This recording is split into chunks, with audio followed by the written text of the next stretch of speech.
Yo, Serpis, Assalamualaikum warahmatullahi wabarakatuh. Apa kabar semuanya? Sehat? Sehat, sama. Tos dulu. Kali ini kita punya program baru yang bernama mungkin sebentar, gua pikirin dulu namanya. Kayaknya Set Piece on World Cup atau Set Piece on Qatar. Tapi Set Piece on World Cup aja ya. Kenapa? Karena kita akan ngebahas mulai dari sekarang nih sampai nanti Piala Dunia diselenggarakan, kita akan bahas seputar tentang World Cup itu sendiri, baik di dalam maupun di luar lapangan. Program ini akan menjadi program khusus karena dia akan tampil mungkin pertama 2 minggu sekali, sampai nanti pada highlight matchnya atau apapun yang terjadi mengenai World Cup sampai Piala Dunia 2022 ini berakhir. Simak terus ya. Oke, untuk materi pertama yang kita bahas tentang Piala Dunia Qatar 2022, kenapa sih Piala Dunia sekarang itu harus atau terselenggara di Qatar? Kita kupas satu-satu. Nah, ini sebenarnya menjadi pertanyaan pribadi gua, mungkin juga teman-teman yang lagi ngedengerin ini atau beberapa khalayak sepak bola, fans layar kaca dan fans stadion dan lain-lain di jaga dunia, kenapa sih harus di Qatar? Gitu. Ini menjadi pertanyaan seluruh penggemar sepak bola di dunia saat ini. Pasalnya FIFA seakan-akan rela untuk melakukan hal apapun demi terselenggaranya acara 4 tahunan ini di Qatar. Contohnya FIFA saja itu rela memutuskan bahwa nanti Piala Dunia itu dilangsungkan bukan di musim panas seperti biasanya, tapi dilangsungkan di November, Desember mengarah ke musim dingin dan eh, harus menghentikan jadwal liga-liga top Eropa pada waktu itu. Nah, ini menjadi pertama kalinya dalam sejarah bahwa Piala Dunia harus digelar di pertengahan musim. Ini Piala Dunia yang menarik banget untuk ya, menggoreskan sejarah lah ya, menggoreskan sejarah. Karena kalau tidak, sebenarnya saat ini saat kalian menonton video ini, sebenarnya kita harusnya sedang menikmati pergelaran atau perhelatan dari Piala Dunia, tapi tidak tahun ini. Atas keputusan FIFA kali ini, siapa sih yang menanggung atau yang menjadi korban? Kalau mau dibilang ada korbannya sebetulnya ini atas keputusan FIFA ini. Nah, kalau bagi gua yang pasti tentunya adalah pemain, karena jadwal harus berubah dan semakin padat pada bulan-bulan itu ya, November, Desember lah. Mereka harus melakukan traveling dari liga-liga Eropa atau dari liga seluruh dunia untuk berhenti sementara dan terbang ke Qatar untuk melakukan perhelatan Piala Dunia, event sepenting itu dengan mungkin suhu yang tidak normal dan tidak familiar bagi pemain-pemain yang biasa bermain di Eropa. Karena kita tahu biasanya memang peserta Piala Dunia ini rata-rata adalah pemain-pemain atau berasal dari klub-klub yang bermain di liga-liga top Eropa.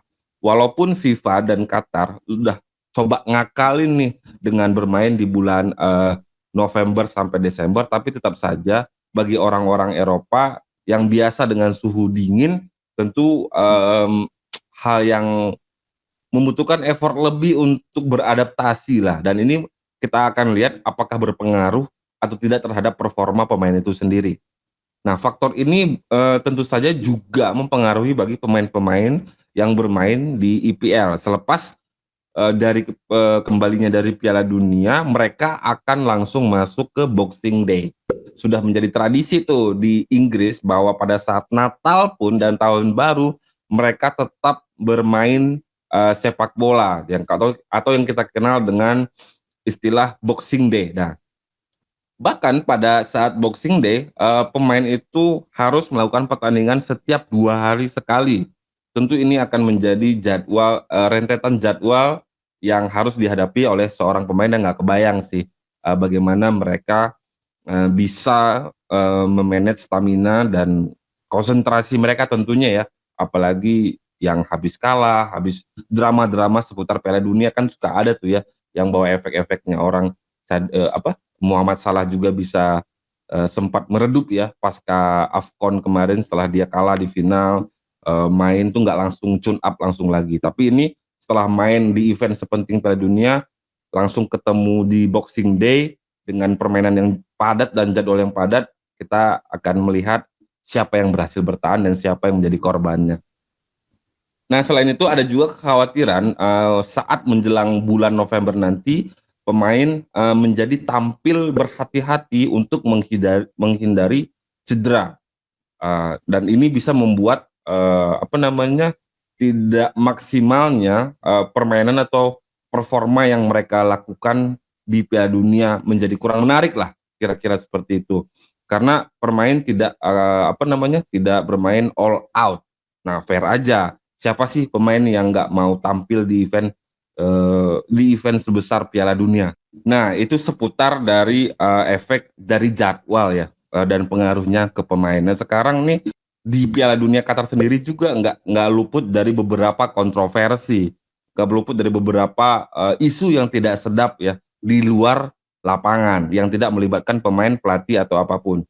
Nah, isu yang pertama ini yang harus teman-teman tahu adalah bahwa ada isu yang menyebutkan bahwa penunjukan Qatar di sebagai tuan rumah di Piala Dunia 2022 ini adalah hasil kolusi atau settingan atau apalah namanya itu ya, adalah konspirasi, yaitu disuap. Karena ada isu suap juga yang kita baca di internet lah, yang banyak artikel yang mengulas tentang isu suap ini. Nah, penegak hukum di Amerika Serikat mengungkapkan bahwa adanya suap dan kerjasama yang memuluskan jalan bagi Qatar untuk menjadi tuan rumah di Piala Dunia 2022. Muhammad bin Haman yang merupakan warga negara Qatar dan mantan presiden Asian Football Association dituding menjadi dalang dibalik terpilihnya Qatar sebagai tuan rumah. Suapnya itu bernilai sekitar 1,5 juta US dollar ya, dan mengalir ke petinggi-petinggi asosiasi sepak bola di Afrika. Di Afrika, men, tahu sendiri negara-negara Afrika ya, mungkin ya banyak yang butuh uang kali agar mereka dalam voting bersedia untuk memilih Qatar sebagai tuan rumah. Waktu itu kan dia sempat saingan juga ya, Qatar bersaing dengan Amerika Serikat untuk menjadi tuan rumah Piala Dunia. Kemudian 3 pejabat Amerika Selatan menurut dakwaan juga menerima pembayaran dari Qatar untuk bisa mendukung Qatar menjadi tuan rumah di Piala Dunia 2022 ini. Yang pertama ada Julio Grondona dari Argentina. Beliau sudah almarhum, sudah meninggal pada tahun 2014. Lalu ada Nicolas Leons, juga udah meninggal di Paraguay pada tahun 2020 saat menjadi tahanan rumah. Jadi memang kasusnya itu udah beberapa tahun yang lalu sebenarnya, karena kan penunjukan siapa menjadi tuan rumah ini kan nggak makan waktu setahun, bahkan mungkin sekarang itu orang udah mulai berkampanye, banyak negara udah mulai memperebutkan pengaruh untuk menjadi tuan rumah di Piala Dunia 10 tahun lagi atau mungkin 15 tahun lagi beberapa musim ke depan. Nah, orang yang ketiga setelah yang tadi meninggal itu ada Ricardo Teixeira, mantan pemimpin sepak bola di Brasil. Nah, Leos dan Teixeira ini didakwa pada tahun 2015 atas tuduhan terkait skema suap dan menjual hak sepak bola yang menguntungkan kepada penyiar olahraga sepak bola. Nah, jadi mungkin bedanya dari pejabat-pejabat Afrika yang disuap untuk bersedia memilih Qatar sebagai tuan rumah. Nah, pejabat-pejabat di Amerika Selatan ini, mereka ini kayaknya lebih ke ngejual hak siar dari Piala Dunia itu, dan ini disponsori oleh Qatar Funds. Lebih dari separuh orang yang terlibat dalam pemungutan suara di Piala Dunia 2018 dan Piala Dunia 2022, termasuk mantan Presiden FIFA yaitu Sepp Blatter, telah dituduh melakukan kesalahan meskipun beliau tidak dituntut secara pidana. Termasuk legenda sepak bola dan petinggi UEFA juga ya, yaitu Michel Platini juga sempat ditangkap pada tahun 2019. Penahanan itu adalah bagian dari penyelidikan dalam penetapan Qatar sebagai tuan rumah Piala Dunia 2022. Nah, kalau ini benar dan bahkan sudah ada yang sempat ditangkap, sempat ditahan dan pernah diselidiki, sampai bahkan ada yang ditahan rumah, bahkan mungkin orang yang tahan rumahnya meninggal. Ini kan sebenarnya udah bukan rahasia lagi, udah menjadi rahasia umum bahwa ada yang tidak beres dalam penentuan Qatar sebagai Piala Dunia, sebagai tuan rumah Piala Dunia 2022. Jadi baunya tuh udah busuk lah, aromanya tuh udah nggak enak. Tapi tetap aja nih, meski aroma busuk ini sudah tercium sampai kemana-mana, tapi status Qatar sebagai penyelenggara 2000 Piala Dunia 2022 tetap berlanjut sampai saat ini. Kenapa tetap berlanjut? Karena menurut hukum, laporan komite etik FIFA menyatakan aturan dilanggar, tapi hanya bersifat dalam melingkup yang terbatas dan tidak terbukti terkait dengan proses pemilihan tuan rumah di Piala Dunia nanti. Duh, masih banyak isu-isu yang sebenarnya menyayangkan kenapa harus ada di Qatar, dan itu baru sedikit aroma yang nggak sedap dari penentuan Qatar sebagai tuan rumah Piala Dunia 2022, mulai dari jadwal yang berantakan, mulai dari pindah dari summer ke winter, terus diselenggarakan harus membuat liga-liga top Eropa berhenti sejenak, ketemu Boxing Day, sampai ke isu suap. Nah, sebenarnya masih banyak lagi kontroversi-kontroversi yang menghantui perhelatan penting ini. Kita akan simak terus di program baru kita ini, Set Piece on World Cup 2022. Set Piece, rumahnya fans sepak bola.